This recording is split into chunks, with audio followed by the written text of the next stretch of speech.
El día de hoy, en La Balanza, nos enlazamos con el doctor Pablo Basurto Rodríguez, quien es candidato a juez de primera instancia en materia penal acusatorio oral en Zaguayo. Muy buenas tardes, doctor, y gracias por aceptar esta invitación.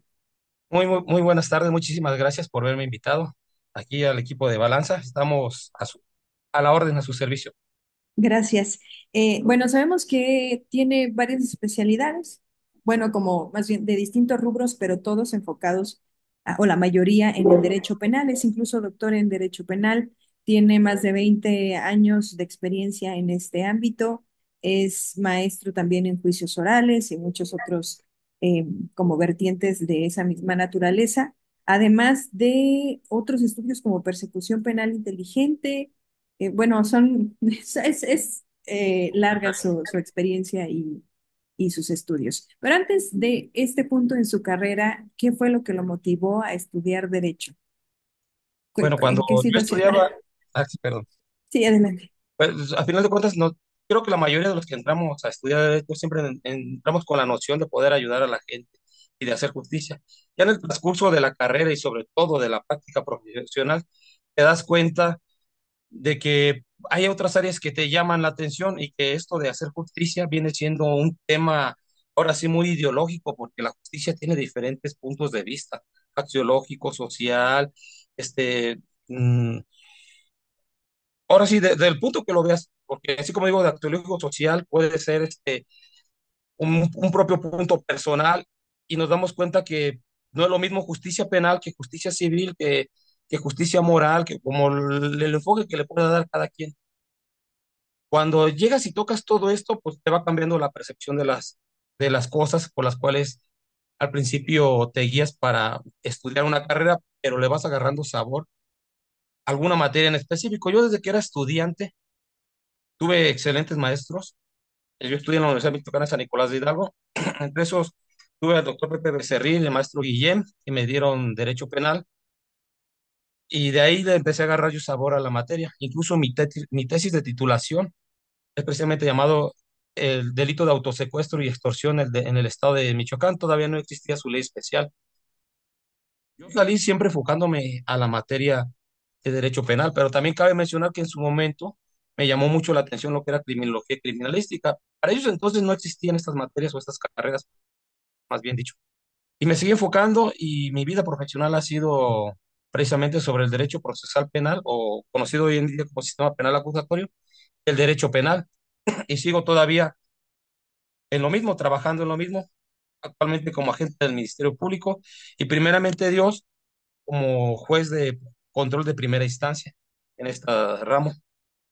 ¿Cuál considera que es uno, bueno, número uno, uno de los retos más grandes en su carrera hasta el momento y otro, los retos en el área penal? Digo, usted que está tan especializado en ese ámbito, ¿cuál Yo creo diría que, que es de los retos más grandes? bueno, no sé si lo puedo decir como profesionalmente, pero el reto más grande fue haber concluido mi licenciatura como mi primera maestría y la mitad de la otra. ¿Por qué? En el suceso de todo esto, cuando yo estaba estudiando la carrera, mi tercer año en la Universidad Michoacana, la veíamos en 5 años, fallece mi padre, el doctor Fernando Basurto, quien era un médico, era pues el proveedor de la casa. Cuando él fallece, pues se va todo. Y aquí el reto fue empezar a trabajar en lo que se pudiera para poder sustentar la carrera. Después nos encontramos con una realidad muy fuerte, el posicionamiento. ¿Cómo vamos a empezar a trabajar si nadie te conoce, si nadie te respalda? Y también fueron tiempos de lucha. Yo terminé de estudiar y posteriormente continué con maestría sin tener un trabajo fijo, realizando un poco de todo. Para mí, yo, y de esto terminé mi primera maestría y la mitad de la segunda. Para mí esto es un gran logro, un gran reto, porque hoy en día yo soy profesor desde el 2015 a la fecha en diversas universidades, actualmente en UNIT, Zaguayo. Y me he encontrado con alumnos que de repente escucho algunos pretextos o alguna cuestión de este tipo. Yo digo, es que no hay pretexto, todo se puede. O sea, yo estuve en unas condiciones muy fuertes porque cuando se va el proveedor y se quedan muchas obligaciones hay que atender. Y aún así yo continué y pude salir adelante. Retos o logros que puedo hablar de mi vida profesional. Cuento pues con, no sé cómo comentarlo, pero en el año 2021 recibí yo el reconocimiento Sentimientos de la Nación, otorgado por la Fiscalía del Estado, donde se le otorga a los 10 mejores ministerios públicos en aquel entonces, no sé si ya se amplió el número, por nuestro desempeño. Posteriormente yo fui canalizado a la unidad de homicidios o de alto impacto de Jiquilpan. Entonces ahí me es más difícil conseguir otro reconocimiento de este índole. Tengo la certificación conocida como, ah, bueno, una certificación de agente del Ministerio Público, Sejumex, si no me equivoco con sus siglas, donde solamente la tenemos el 17% de los ministerios públicos de todo el estado. Se sigue trabajando en la siguiente generación. Esos son reconocimientos que se pueden tener. Yo atendí diferentes asuntos, entre ellos cabe mencionar que a mí me tocó el tema conocido internacionalmente por el fusilamiento de San José de Gracia en el año 2022. Ese tema fui uno de los que atendí. Y bueno, tengo otros que todavía están en trámite y creo que no puedo mencionarlos mucho, pero he tenido grandes retos y bueno, están judicializados, los temas han salido. Ya en algunas cuestiones pues quedan en manos del litigante y de lo que pasa en el propio proceso. Sí, de ahí no sé si me queda algo por contestar. ¿Recuerda algún caso en particular que haya marcado su visión de la justicia? Hay bastantes. Y yo voy a comentar uno, espero que, bueno, no traiga algún detallito. Me acuerdo simplemente uno que para mí fue injusto, pero yo tenía que hacer mi trabajo. ¿En qué forma? Eh, Llega una persona a quien hace referencia que fue violada. El contexto es que esta persona, lesbiana, estaba en una fiesta, en un convivio, en- y salió mal con su pareja y se salió. Se encuentra un joven afuera, quien se había peleado con su esposa. Y se salió también a dar la vuelta y encuentra a la muchacha y la muchacha le insinúa cuestiones sexuales. A él se le hace fácil, se van a un motel y tienen relaciones sexuales cuando terminan y ya en la madrugada que se le bajan los efectos del alcohol a la muchacha que empieza a recibir llamadas de su pareja y de su padre. Se siente tan culpable que se sale del hotel, dejando al muchacho ahí. Le dice a su pareja, es que me violaron. ¿Qué sucede ahí? Pues se encuentran unas personas que la llevan a seguridad pública, donde le hace el conocimiento a los elementos, llegan al lugar donde están, señalan dónde está la persona, se la llevan detenida, la ponen a disposición en flagrancia por señalamiento, y se empieza a correr la carpeta de investigaciones, y empiezo yo a escuchar las dos versiones. Y pues yo me percato cómo era la realidad. Lo cierto es que la muchacha, incluso al último, lleva amigas y demás personas que acreditan su dicho, que el muchacho estuvo con ellas cuando no fue así, que sí sucedieron las cosas así. Yo, como siendo totalmente profesional y teniendo los datos de prueba todo en contra de la persona, yo a la persona sí le dije, pues contáctate con tus familiares y busca un buen defensor porque la cosa está así de grave. Y sabes qué, pues yo entiendo que vas a salir con responsabilidad y que aquí hay una cuestión donde la persona hizo esto para no tener problemas ya con su padre ni con su pareja. Y esto me cambia el sentido de la justicia porque tú dices, bueno, todos nos van a decir, y sobre todo en estas candidaturas, más va a ser justos que legal, pero objetivamente la legalidad va a estar arriba sobre la justicia, porque si yo hago algo incorrecto, aunque sea justo, el día de mañana con un recurso, una apelación, un amparo, lo van a tumbar y sobre todo va a quedar en responsabilidad del servidor público. Y son cuestiones que van a ser chocantes. Habrá cuestiones de tecnicismos que sí se pueden mejorar. Otra cosa que me marca el tema de la justicia, hablando de cuestiones del desarrollo del propio juez. Recuerdo en un tema de abuso sexual, donde la menor en su interdisciplinaria decía que su papá la tocaba. Y cuando estamos en juicio oral, el juez que atiende el tema, pues la entrevista en un cuarto para testigos, donde él es el que hace las preguntas y nosotros no interrogamos ni contrainterrogamos. Y el propio juez le empieza a hacer preguntas a la muchacha, este, ¿qué pasó? ¿Cómo se llama tu padrastro? Etcétera, etcétera. Entre las preguntas importantes, cuando le pregunta qué fue lo que pasó, obviamente la muchacha entendemos que le da nervios porque está ante un juez, una persona desconocida, más o menos a pesar de que es menor de edad, tiene una percepción de lo que está sucediendo. Ella nada más dice, es que me intentó tocar. Aquí yo creo que fue un tecnicismo, una cuestión que el juez pudo haber preguntado más, pero él se quedó con que me intentó tocar y no le dijo, explícame ni nada. Él ahí, párale, y posteriormente da una absolutoria porque dice, no, nunca hubo abuso sexual porque nunca la tocó, intentó. ¿Sabe? Y estos son injusticias que a veces llegan a suceder y estos son temas que también pueden marcar en cómo hacer mejores las cosas. Podría, es que hay bastantes temas que puedo contar, hasta los temas en reclasificación o clasificación jurídica. No sé si tenga espacio para comentar alguno más o... La verdad, sí nos gustaría, digo, es que son detalles que desconocemos como ciudadanos, pero vamos a ver si nos da el tiempo, porque le queremos también hacer otras preguntas. Muy bien, bueno, al final de cuentas Fue esto me mucho deja gusto. marcado porque digo, yo como funcionario de ese nivel, yo haría las cosas de otra forma o vería las cosas de otra forma. Claro. Y, y es que le menciono a quienes no estamos dentro del gremio del derecho, no, como que no percibimos qué es lo que se puede hacer hasta que lo ejemplifican como ahora usted lo dice. ¿Usted considera que el sistema de justicia en México es accesible para todos? Tenemos la cifra negra, los que no denuncian. Es tan accesible que el propio Código Nacional de Procedimientos Penales nos establece las propias funciones del 133, de las funciones del policía, que cualquier policía puede tomar la denuncia.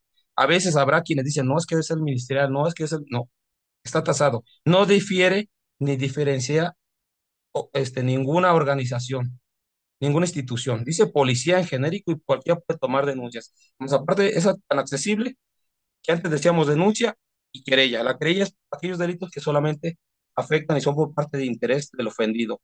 La querella, pues son oficiosos, con que me entere por redes sociales de un hecho, como fue el tema de San José de Gracia, se abre carpeta y se investiga. Pero ¿qué creen?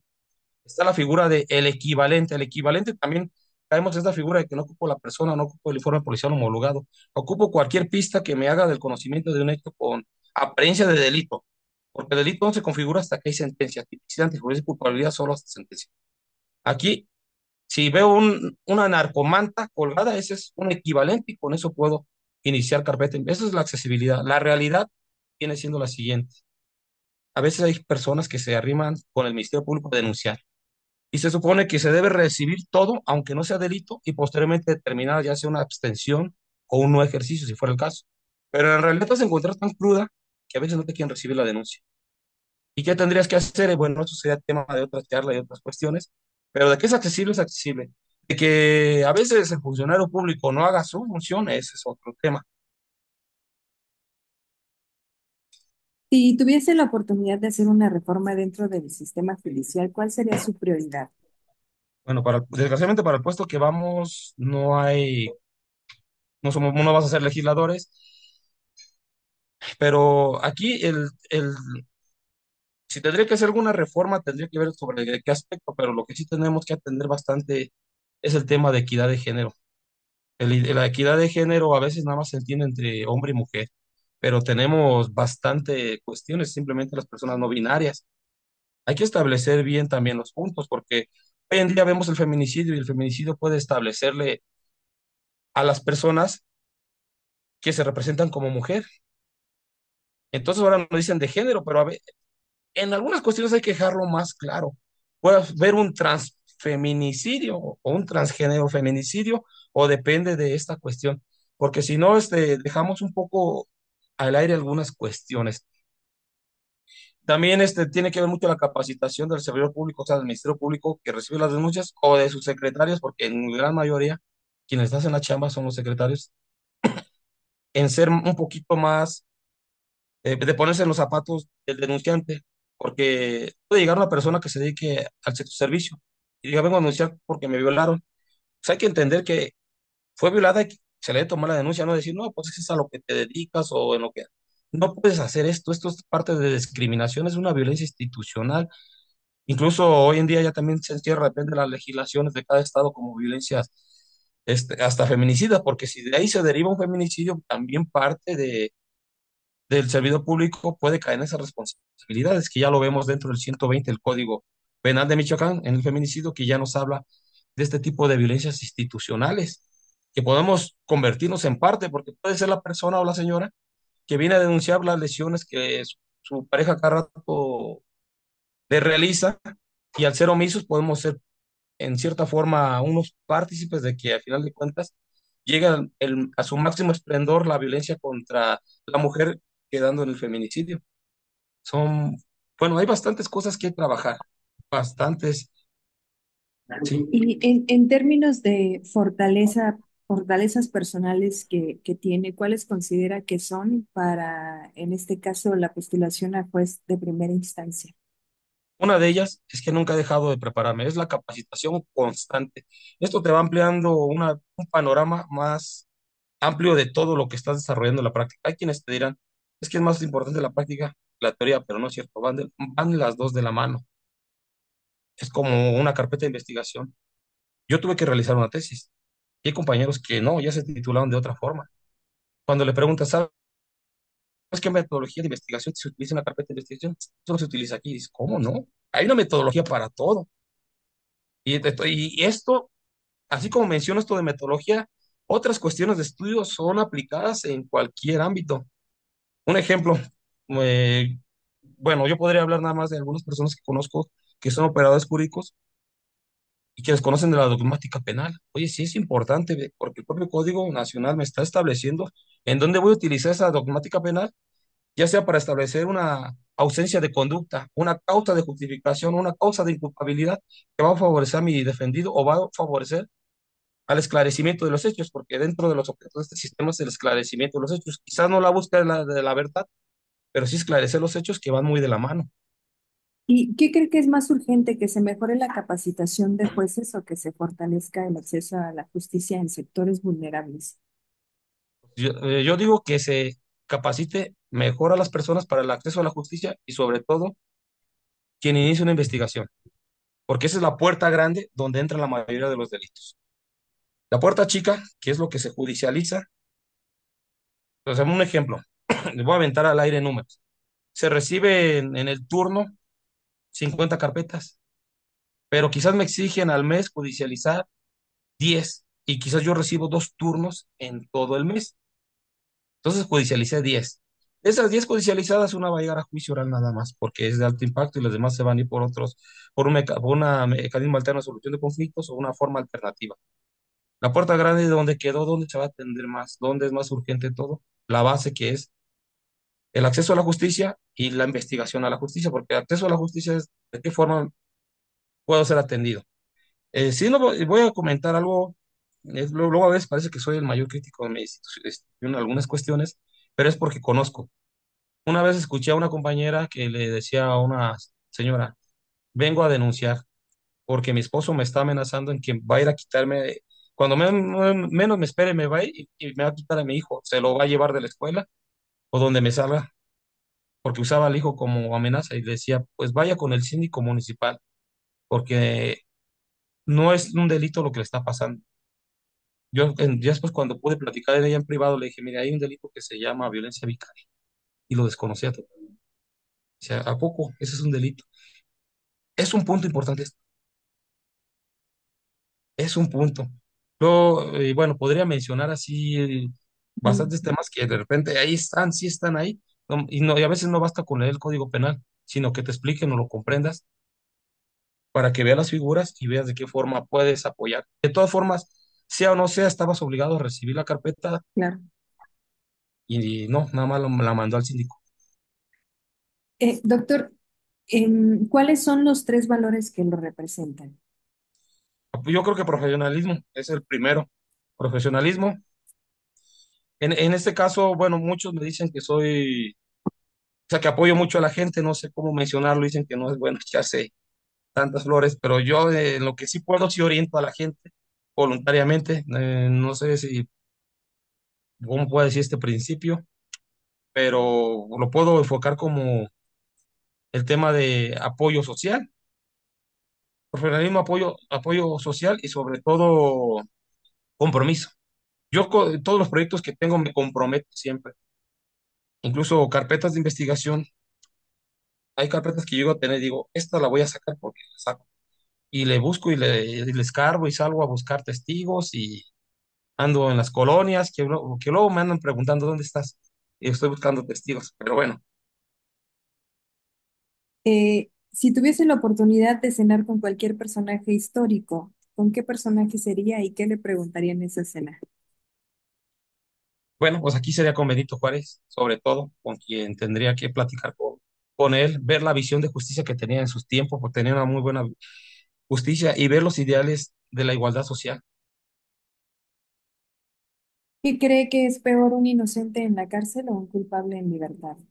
No, no, atendiendo este sistema y atendiendo la ideología, porque desde que cambiamos a este sistema, yo tengo 13 años estudiando y trabajando con este sistema, y tengo 11 años en fiscalía también, algo nos deja bien claro, hay que atender a las ideologías del sistema, y este sistema es preferir un culpable en la calle que un inocente en la cárcel, porque también violentaría los temas de derechos humanos. Aquí el derecho humano no es el derecho de la mayoría, sino de la minoría, porque el Estado no va, siendo un país democrático y de derecho, no puede aplastar al gobernado. En otros países se aplica pena de muerte. ¿Por qué? Porque se va a preferenciar el derecho de la mayoría, hay que quitar al que es el problema. Pero en países democráticos y de derecho como es México, no. Aquí es el Estado contra el gobernado y ya no vas a ver mayores y minorías.